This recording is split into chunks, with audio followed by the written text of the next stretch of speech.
Okay, we'll pray and we'll begin. Father, we want to thank you for helping us to come here.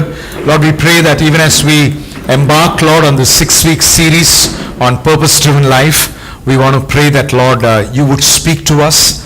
We pray that, Lord, this series will be meaningful. We pray that, Lord, it will not be just one series, another series.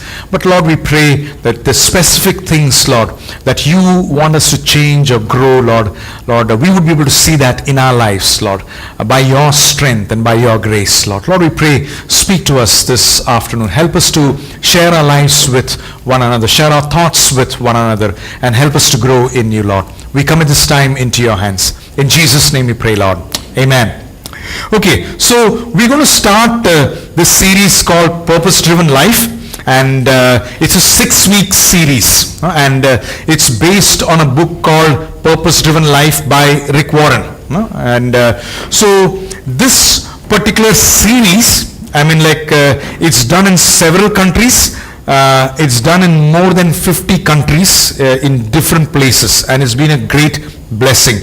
The book, as such, has sold about more than 30 million copies have been sold of this particular book called Purpose-Driven Life by Rick Warren, and it's been a blessing to quite a few people. They say right from students to housewives to businessmen, even to murderers in prisons, this book has impacted their lives and caused them to change. And so it's been a great blessing. Actually, they say that it's the highest selling book in the non-fictional section.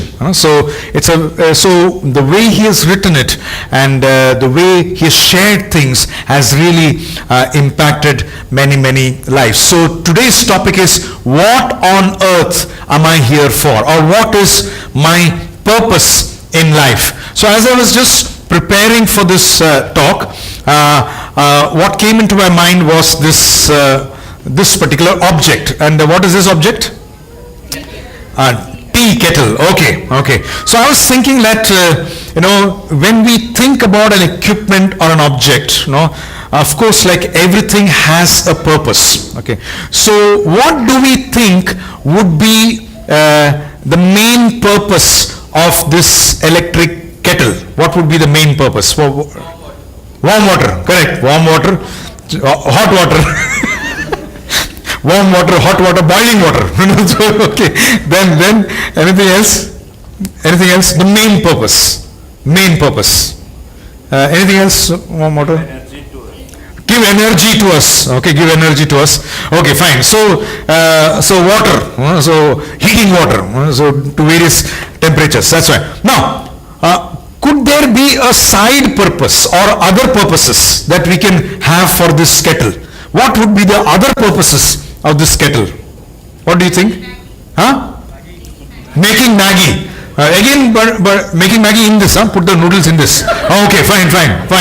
Okay, so after the light goes off, you put the noodles into it, and then you can have it. Yeah, fine. So instead of like putting it in a pan, or you can have noodles in this. Anything else? Serving water. Okay, so it can be like a jug. Okay, it can be like a jug. So you remove this, and then it can serve as a jug. So jug on the dining table. It can serve as a mug also for taking bath. No. Suppose like there are no mugs, then we use it, and then if the shower is not working, then it can be mug also. So jug and mug both are possible. Anything else? Steam inhalation. Yes, steam inhalation. Yes, the vapor can come out of the mouth, and that may be helpful. Steam inhalation. Anything else? A plant pot. It can be a vase, it can be vase. It can be plant pot also. So there can be various uses of this electric kettle. So I was thinking that God has made us also for one main purpose, but sometimes we can live for other purposes, so we may have all other purposes, but we may not live for the purpose that we are created for. And that's what we're going to look for. What on earth am I here for? So am I really there for the main purpose? existing for the main purpose and I have discovered the main purpose, or I have discovered some side purposes and other purposes, and so I'm using, so I've discovered those things and I'm living my life that particular way. So I'm just saying, if this kettle is used for all the side purposes or other purposes, what do you think would happen? In a sense, what would that mean? What would that mean? It would lose its value. It will lose its value. Okay, anything else? Would not be used for its full potential. It would not be used for its full potential. Anything else? Anything else? Yeah, I mean the value of it is not really harnessed, when we don't use it for the main purpose. The value that it has a certain value, and we're not harnessing the complete value of that if we don't discover the main purpose. So our desire this morning, this afternoon, is that in some way or the other, our desire is that we would start to think about what is our main purpose. It is just what on earth am I here for? But in the next 5 topics, we're going to discover what are those purposes that God has created me for, the main purposes that God has created me for. And I believe by the end of the 6-week series, we will discover and begin to walk in those purposes so that we will live life by the true potential, because of which God has called us for and created us for. We would live a life of value and worth. Because so we understood what our purpose is and we are walking in it. So that's the whole goal of this particular series. And today we're just going to understand what is the reason for our existence. So basically we're going to look at 3 great questions this afternoon. One, the question of existence. Why am I alive? Why am I alive? Then the question of significance. Does my life matter? Okay. And the third thing, the question of intention. What is my purpose? So basically these 3 questions, we'll look at it a little bit in detail. But before that, we will look at a video. Okay. And we'll have a small discussion based on that particular video. So we'll just look at that video. This is about a couple and Mr. and Mrs. Parameswaran. They live in Tamil Nadu, and they went through a huge tragedy in their lives in 2006. Okay, and that's their story. And this is taken from the award section of Real Heroes, where awards were given to people who made significant contribution to society, and so they were called Real Heroes. So let's just watch this. Let's call on K. Parameswaran and P. Chudamani. Karibiran Parameswaran and P. Chudamani. Till today, I can make it, his legs are running in my mind. Both my husband and myself standing as a zero. The tsunami that struck coastal India in 2004 swept away all 3 children of Parameswaran and Chudamani. But in their grief, they found strength. There was 60 children, they lost their parents. Parameswaran and Chudamani started a home for the tsunami orphans and other abandoned children. Their home, Nambikai, has 26 children, all getting a new shot at education and life.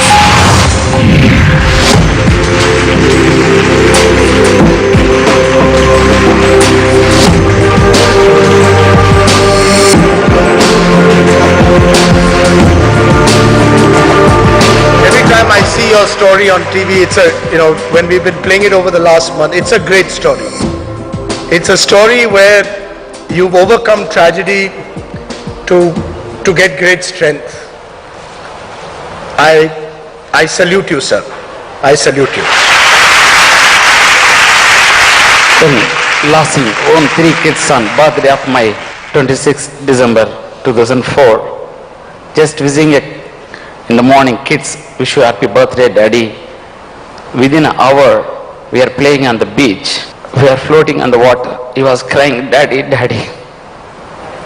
The next wave lifted up and dropped me down. Till today, I don't know, but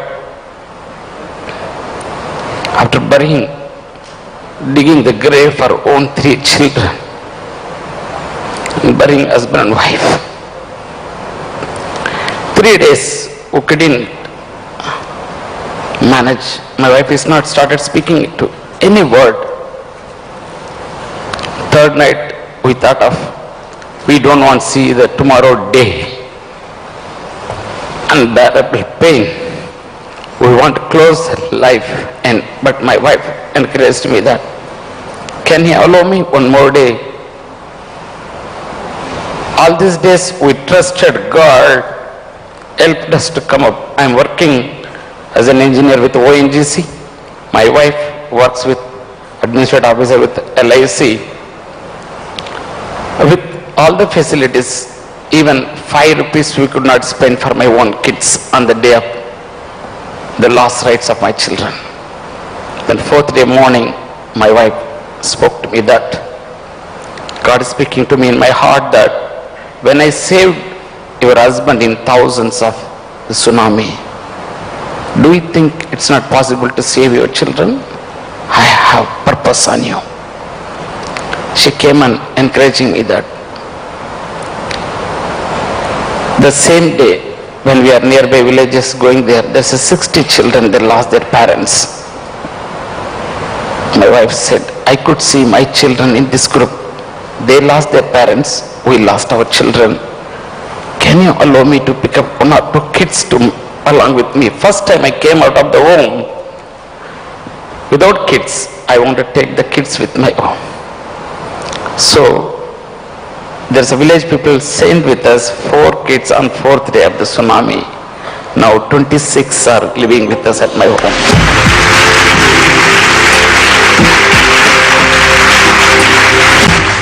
So, as I was just thinking about our topic, what on earth are we here for? Just thinking about this couple and their story when everything seems to be over and, there is hopelessness, yet, they could come to some place of hope. Okay, so it was really amazing to see that. Now, can we discuss, so their organization is called Nambikai, or their home is called Nambikai. Can we discuss this? Just take the next 2 minutes and discuss, what do we understand of life? Just looking at this particular story, what do we understand of life, and how can we respond to life situations? And so then we'll pass the mic to different groups. What do we understand of life, and how can we respond to life situations? So take the next 2 minutes. We'll start right from the back. Okay, the last shall be first, or those at the back, they will get the first opportunity. So Manoj is a spokesperson. Yes, Manoj, we want to hear your thoughts. Yes. Okay, anything Manoj? Okay, let's just pay attention. Yeah. Okay. So actually the first question, what do we understand of life? Yeah. So my thought was, it's a rat race. Right. Not your thought, the thoughts of the group. Huh? Yeah. Okay. Yeah. So that After your thought, then thoughts of the group also.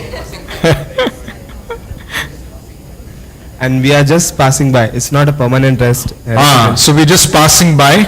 Okay. Yeah. Anything else on the second question? Anything else you all thought about? Second one, many times we respond in a way where we think our situation is unique. Yeah. You please reserve your comments. You don't know what I'm going through. Correct. We think like our situation, nobody understands, nobody knows that, and it's quite serious. And so that, okay, I will come here to this group. Kavita and Ullas's group, yeah. So, we understood about life, that life was impermanent. Yeah. And it is precious. And it is unpredictable. Unpredictable also. So we saw in Mr. and Mrs. Parmeshwaran's life that they were celebrating the birthday on the beach, and things suddenly changed. Absolutely. And how can we respond to life is, one, by accepting these facts. Accepting these facts, yes. And second is neither being too happy in terms when we, when there is happiness, we don't be overjoyous. Yeah. And in sadness, don't be over sad. Okay. Because again, it's passing. Correct, And whatever it is today is impermanent. Correct, And it will correct. change again. Correct, correct. So sometimes we just respond to the situations around us, circumstances that make us happy, circumstances that make us sad, but there is something deeper, which takes us through all that and maybe keeps us at a place where we are strong to handle, ups and downs. So that's possible. Okay, this group, Kenny. Yeah. The first question, Yeah. we all had a unanimous answer, which was it is unpredictable. Unpredictable, yeah. We were here for a very long time, Short. no one knows, so it Yeah, yeah, could be either ways. yeah. The second one is how do we respond to this? And again, I think one is positively, Positively, yeah. overcoming struggles, Yes, trusting God, yes. by being adaptable, Okay, accepting change, okay. and making most of every situation. Okay, making most of every situation, even though it seems hopeless, making most of every situation. Okay, great, great. This group here? Sharon's group? Okay. For the first question, we came up to this thought that life is not for granted. Can't take it for granted? And for the second one, we had different thoughts actually. Yeah. So in life situations, if we have to take it particular, we have two different Yeah, situations, yeah. sad situations and happy situations. Yeah. So when happy situation come, we take it for granted. We'll be praise on ourselves, but we forget God at times. But then when a sad situation comes, the first thing that we do is, God, why does this happen in my life? Correct. So that's how I feel we respond to life situations. Right, right. So to happiness and to sorrowful situations, we respond differently. Okay, can we bring it here? David, thanks. Okay, the next group. Okay, Jonita? Yeah. So our group, we came to the conclusion, what we understand of life is that it is unpredictable, it changes within seconds, it's nothing is stable that way. Correct, correct. And how can we respond to life situations? We've still not figured that out. Yeah, sometimes it's difficult. Yeah, it's difficult to figure that out straight away. It's easy to say, but difficult to live it out. Okay, so that's a good frank answer. Okay, great. Okay, next group here. Simran. I'm feeling nervous. Okay, Uncle has asked me to read this verse from 2 Samuel 14:8, which says that we search for results for situation, the word situation. And in 2 Samuel 14:8 it says, then the king told the woman, go to your home, I will give instructions concerning your situation. So, when I was young and I was in college, I wrote this poem called Life is Ephemeral. And I used to love this word ephemeral a lot. And I guess it means changing, life is always changing. Okay. Always changing. Okay. And at that time in college, I never knew how I would change, how God would change Correct. my situation and my life from a Hindu to a Christian. Correct. And I believe that when I think about what do I understand of life, I would say Christ is my life. Okay. And He has redeemed me. Okay. He saw the situations that I was going through in life. Okay. And He understood my need for Him. Correct. And that's how He redeemed me. Correct. And I think I do look at life as a mystery and as something magnificent that is unfolding for each of us, Okay. not only for me. I think for each of us, as we should take life positively in whatever Correct. dire situations we are in, Correct. or whatever conditions we are going through at present, or Correct. we went through in past, or we should always learn lessons from it and move forward Okay. in the Okay. journey of life. Great, great. Okay, the last group. The last group. Any thoughts?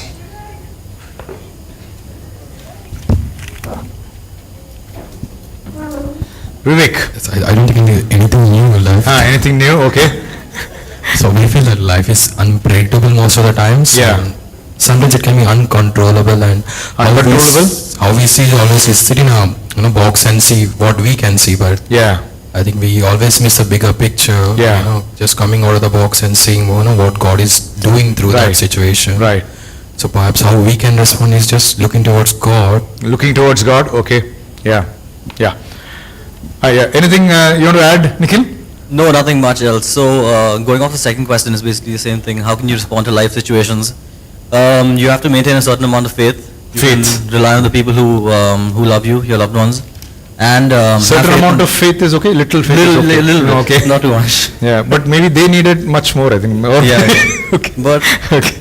But more faith in yourself. Than anything else. Okay. It's you that drives your own responses at the end of the day. Okay. So it's you that you have to rely on. Okay. Let's give a hand to all the groups. I think we have done well. So I was thinking that even in such a situation, he could say that God has a purpose. And so when we look at our lives, which are not anywhere near, what they have gone through, definitely we can say that life has meaning and has purpose. There is a reason why we live. No? So I was thinking, even though we're looking at an extreme situation, when we look at an extreme situation and almost feel hopeless, but even in that there is hope. So definitely we want to look at our lives and see what God has in store for us. So so as I said, we want to look at the first question. That's the question of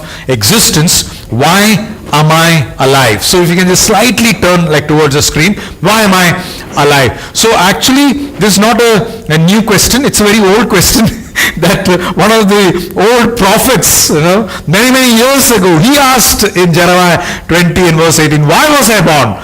Was it only to have trouble and sorrow to end my life in disgrace? So why was I born? To go through all these difficulties. I'm struggling in my work. I'm struggling with my studies right now. I'm struggling with my finances right now, or I'm struggling with my health right now. What is the reason for life? Is it to just go through these bunch of problems that is there? So why am I alive? A couple of people, Arthur Ashley Brilliant, he says, my life is a superb cast, but I can't figure out the plot. So beautiful, but I can't figure it out. Another person called Jack Henley, he wrote, I hope life isn't a joke because I don't get it. The perplexities of I don't get it. They say that there's a man by the name Dr. Huey Moorhead, and he was a chairman of the Department of Philosophy at the Northeastern University, and he wrote to 250 well-known philosophers, scientists, writers, intellectuals of the world, and asked them, what is the purpose of life? So then he published all their responses, and in a book. And if you read the book, it is very discouraging and depressing, because some of them said, some admitted they have made up a purpose in their life. So they have made up a purpose in their life. Some said they didn't have any idea. If he knew, please show it to us. So if Dr. Moorhead knew, one person wrote, as far as I can see, there is no purpose in life. So that's what. Another person authored a book called, I have no answers to the meaning of life, and I no longer want to search for any. So and this is what well-known philosophers, scientists, writers, intellectuals, they are writing. So basically, what we're sharing, if we take God out of the equation, then life seems meaningless. We don't understand why do we exist. So sometimes we can take the mystical approach. This approach says, look within and find your purpose within. The mystical approach. They say that Oprah Winfrey, she had a show one day for 1 hour, and it was on discover your purpose in life. So everybody was glued to the television, and so they were going to find out how do we discover our purpose in life. So she went on with the program. Before every break, she would say, after the break, you will discover your purpose in life. So they all were very good. And then again, 15 minutes into the program, then she said, after the break, next break, you will discover. And by the end of the program, when the credits, when all the names were being rolled, she said, after all, you have to discover your purpose yourself. So they didn't have any answer. not even that they could come close to anywhere near discovering our purpose in life. And so that is sometimes like our situation. Sometimes like we can be philosophical. We can have a philosophical approach. The purpose of life is just to stay alive. Purpose of life is to stay alive. That means, so I will be alive, and maybe my name should be there in the Guinness Book of World Records to live 120 years. So to live, to be alive. So if that's our purpose in life, to just live long. That means like I can't even cross the road confidently. Correct? No? So I can't even fall sick confidently because of sickness like me. And if my life is centered around living long, then that's futile. I would not take a flight journey. Flight journeys are risky, maybe, than road journeys or train journeys. So the naturalist says the purpose of life is just to perpetuate. That means we exist for biological reasons.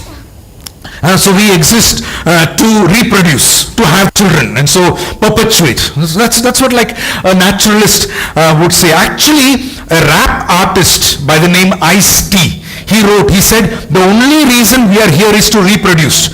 So just chill out and reproduce, keep the species alive. I mean, could that be the reason for living? Every morning you get up and say, I'm here to reproduce. I mean,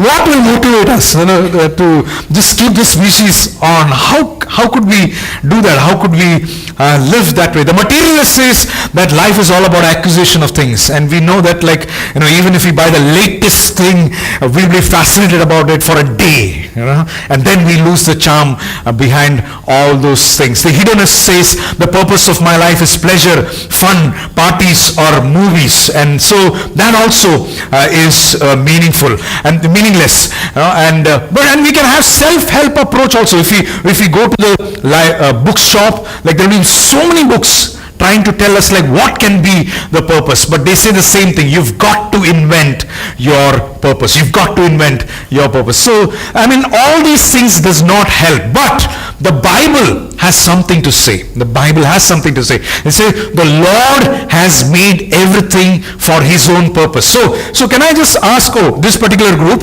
what do we mean by this verse? So is the mic over here? Okay. Yeah. What do we mean by this verse? The Lord has made everything for his own purpose. What do we mean by this? What do we mean by this? Anyone wants to share? The Lord has made everything for his own purpose. I personally feel even before a person is conceived in the mother's womb, like I think also there is a verse, children are a gift from God. Correct. And till a person goes back to heaven, the God has already, whatever ups and downs are there in the life, it's the plan of the God. Okay, plan of God. So after we reach heaven, then there is no purpose. Or you think still there may be purpose? Okay, we'll figure it out. We'll figure it out today. Like after we reach heaven, but fine, great. Give them a hand. Give them a big hand. So everything, a plant that God has created has a purpose. A rock that God has created has a purpose. So every animal, every insect, cockroach, why is he created? I don't know. So we'll figure that out. We'll figure that out when we meet him. Like, why did he create certain things? But everything, as we know, has a purpose, and that's for sure. So we will also in this next 5 weeks discover, what is our purpose? And there are going to be 5 things that we're going to discover. What is our purpose? It says in Ephesians 1 and verse 4, long before he laid down the earth's foundation, he had us in his mind and settled on us as the focus of his love, to be made whole and holy by his love. Okay, can I have this particular group? What do we mean by this verse? It says, he had us in his mind and settled on us as the focus of his love, to be made whole and holy by his love. What do we mean by this? Anything, Anok? Okay, seems like Greek and Latin, so little bit difficult. David, you want to try? Okay. I think it's saying that God, had a plan for each one of us. Correct. And I think God has the plans for, like He already knows what's going to happen like later on, and He has a number of plans, and He knows the outcome, and therefore like He has the choices also. Okay. And Okay. So like it basically says that in His mind, like He knows everything before He laid down the foundations of the earth. Correct. So if we focus on the second part of the verse, He had us in His mind and settled on us. It says He settled on us as the focus of His love. So what do we mean by that? He settled on us as the focus of His love.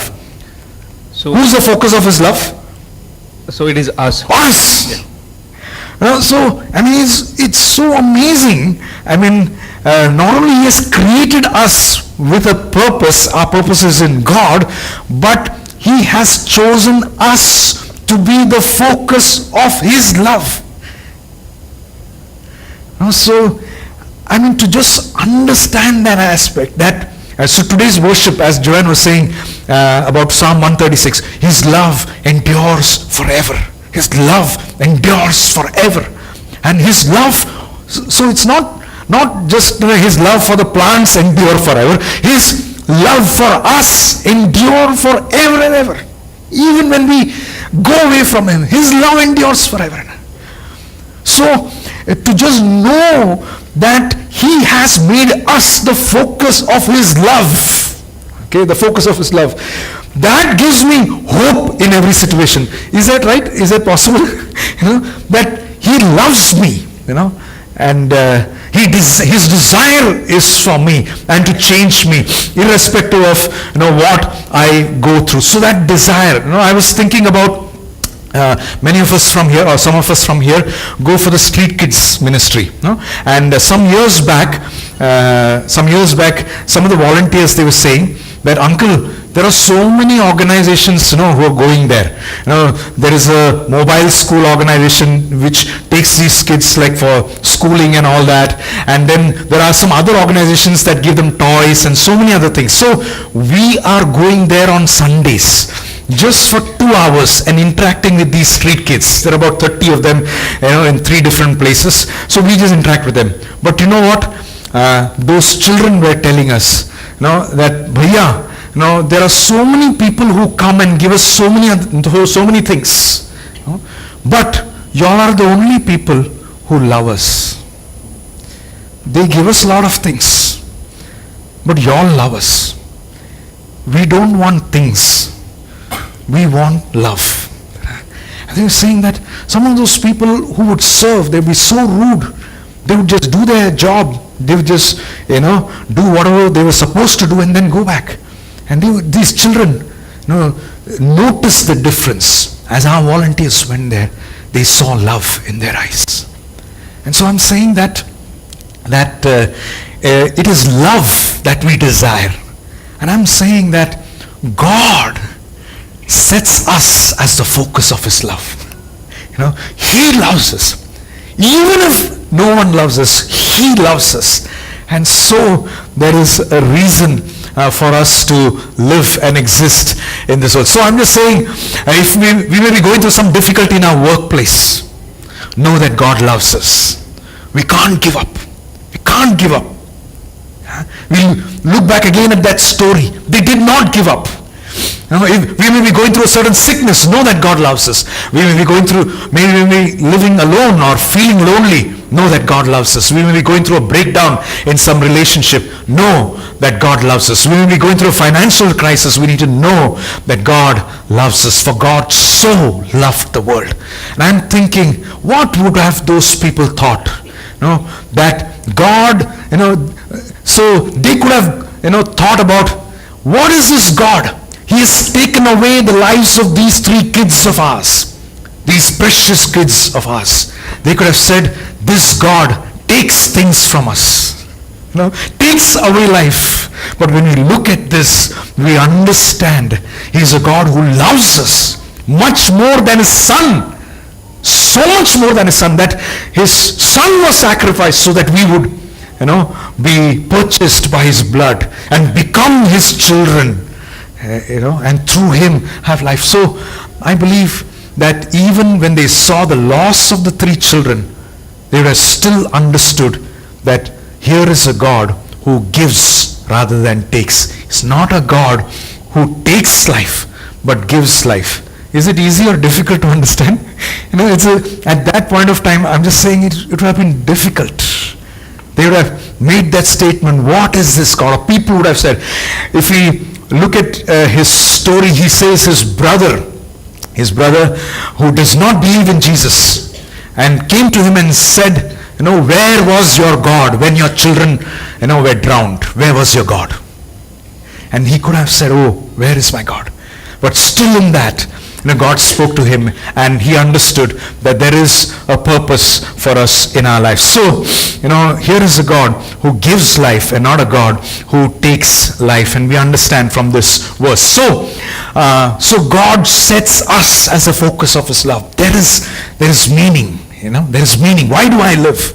Because God sets his love upon us and there is hope in every situation. So that's the first question. The second question is the question of significance. Does my life matter? Okay, does my life matter?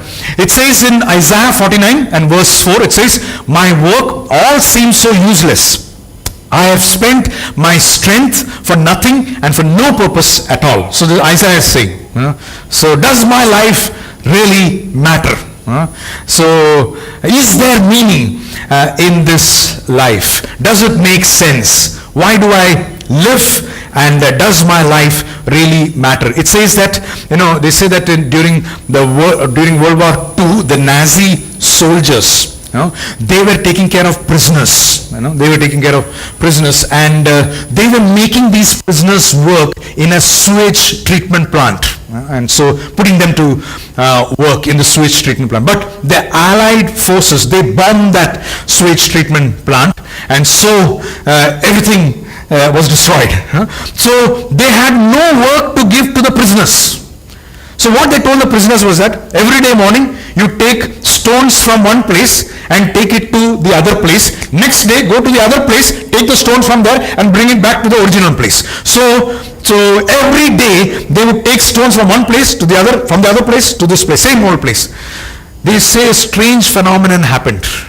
The prisoners, by the end of some few days, they came to the soldiers and begged them, shoot us. We want to die. But we don't want to do this meaningless thing of moving stones from one thing to the other and one to the other place to the other. There's no meaning. There is no, well, what are we doing? Even those prisoners, they were prisoners, but still they were in that sewage treatment plant. They were doing something. They felt that their life was worth something, meaningful, but this is meaningless. So without a purpose, life does not have any sense or meaning. My life does not matter at all. So, we can live our lives. So we can live our lives in these 3 levels. One is survival level, okay? Survival. Monday, I go to work, and I keep working, till I come to Saturday. So Saturday is my goal. So I survive through ups and downs and all that. Reach Saturday, then I take a breather, and then Sunday I get charged again, and then Monday I go. So I just survive in that particular place. So survival level is one. Then success level also there. So I work so that I would get a better pay, I would get a better promotion, increment, position and all that. But even at the end of all that, status and position and all that, still I don't feel fulfilled and satisfied. But we can live our lives at a significance level, not just survival level and not just success level, because those 2 levels again can make us feel empty, but there is a significance level that we can live our lives at. When we know the meaning of life, that gives us significance. When we know how much we matter to God, that gives us significance. When we know God's purpose for our lives and we are living them out, that gives us significance. When we matter to God. When we matter to God. Now, some of us would know the story of Zacchaeus. Zacchaeus was a tax collector. Tax collectors were not very famous people because they would exploit everybody, and nobody would want to be identified with them. Okay, so sinners and tax collectors, they would say it in one breath. So the Pharisees or the teachers of the law would say that in one breath. But this man Zacchaeus wanted to meet with Jesus, and so he climbed up the sycamore tree and he wanted to meet with Jesus. And when Jesus looked at Zacchaeus, what did he do? Flying kiss? Huh? Did he do that? No. Did he say, come down, I'll give you autograph? Huh? Did he say, come down, I'll give you autograph? Did he show this? No. If you believe in me, victory will be yours. So did he do that? No. Did he say, tomorrow? Means tomorrow, I'll come to your house. Tomorrow I'll come to your house. Well, what did he say? Come down. I want to dine with you. Come down. I want to dine with you. So all those other things, politicians do. Victory and, flying kiss, throwing flowers, so all those things. But Jesus, in the midst of that crowd, of that crowd, he could see Zacchaeus on that tree and said, Zacchaeus, your life matters to me. And said, I will come to you and I will sup with you. I'll have dinner with you. And that day, that man's life was changed. So, for Jesus, Zacchaeus' life was precious. Is our life precious to Jesus? Absolutely. That's what we just understand. My life matters to God. It really matters to God. I'm not one among the crowd. I'm not one among the millions. He loves me and he cares for me. And he wants to come and be with me and he wants to change me so that my life will be a blessing. And so Zacchaeus, this man who was a tax collector, he gave half of his possessions to the poor and to whoever he has cheated. He said, I'll pay back 4 times. So I'm just saying, because of Zacchaeus' conversion, the economy of that place changed. So the status and the living conditions around him changed because of this one man's conversion. You imagine, means in a sense, if something would happen to Ratan Tata, means what, so this whole place would be blessed. Even now, he's a blessing, or the company is a blessing.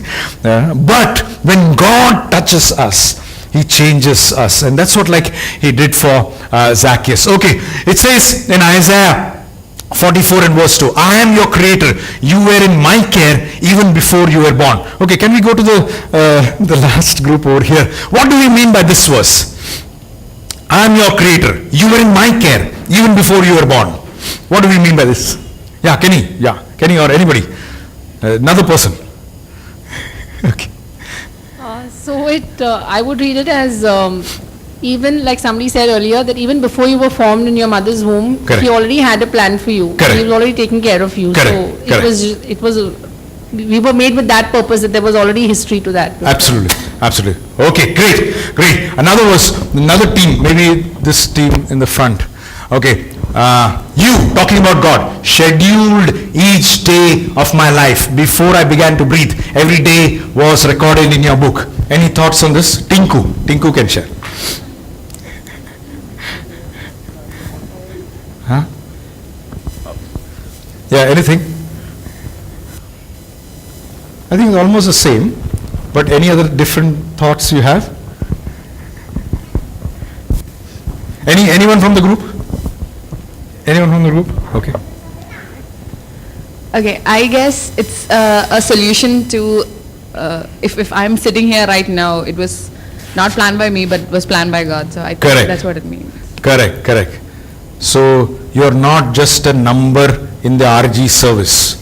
Yeah? Okay. No, you're called by God. God has ordered this day and this time for us, to be here. Okay. Then his plan His plans endure forever. His purposes last eternally. Okay, this group, what do we mean by this? His purposes last eternally.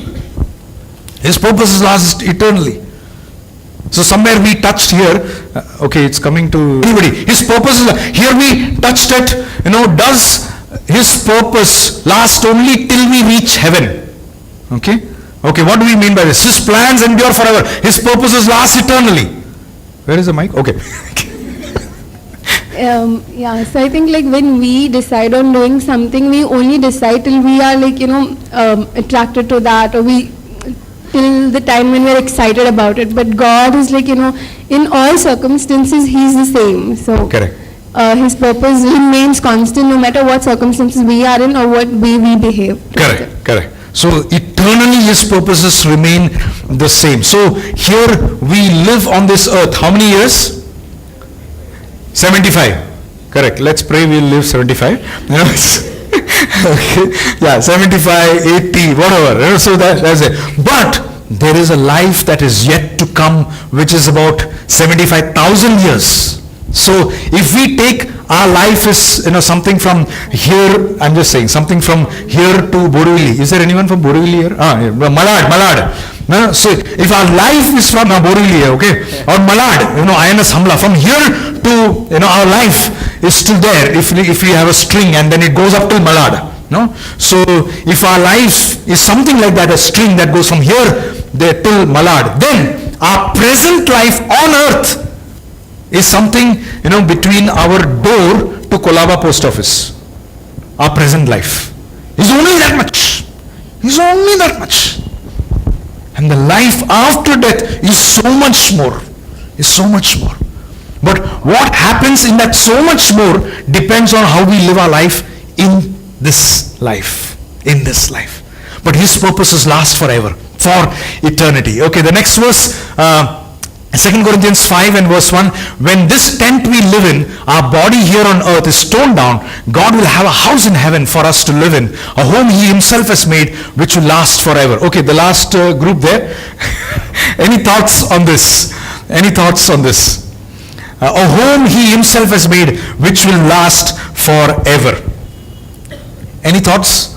So very similar to what you said just now, that the life after our present life as we see it is so much longer, and God has plans far beyond our current lives. Correct. And He has those plans, and He's already decided what our house is, or what our plans are, and which will last forever.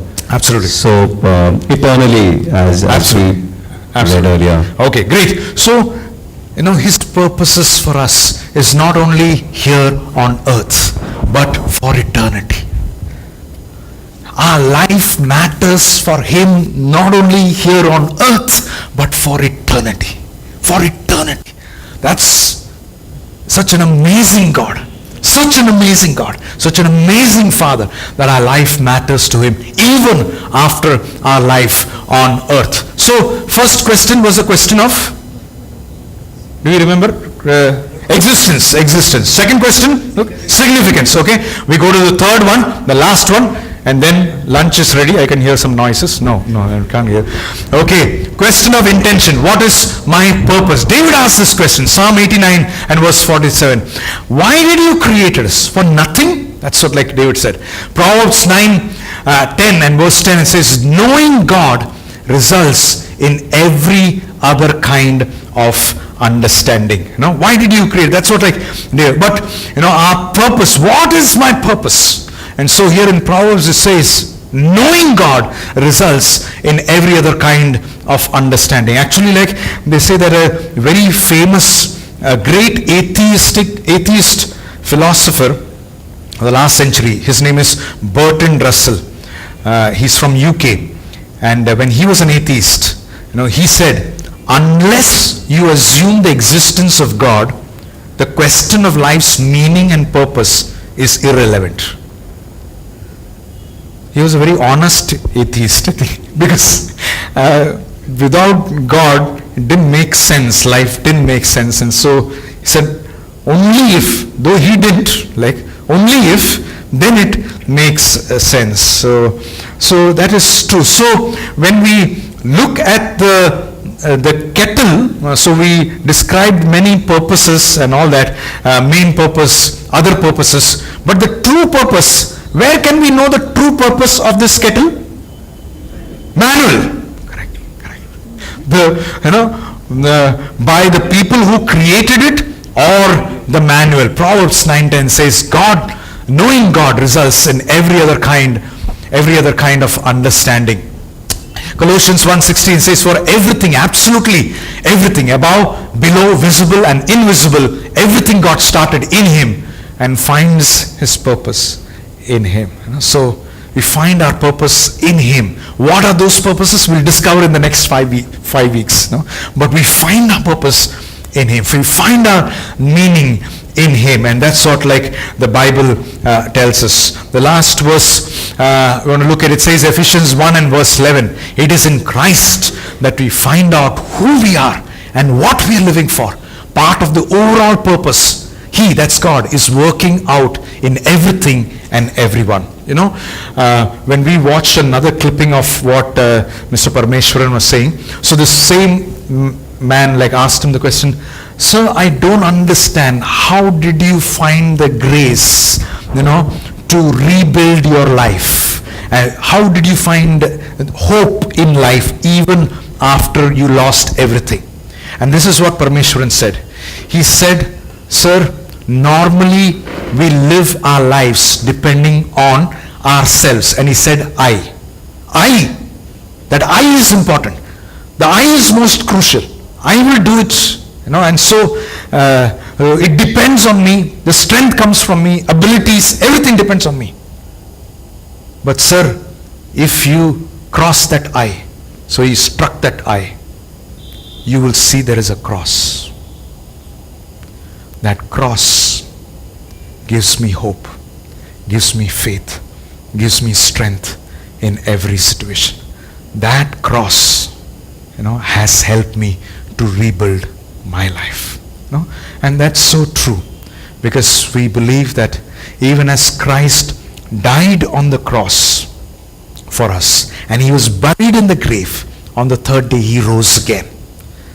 So that for those who believe, even though they face death or they see death, they will overcome death and have life eternal, in Christ and through Christ. And he said, Christ is the power for my life. So we want to just close with that.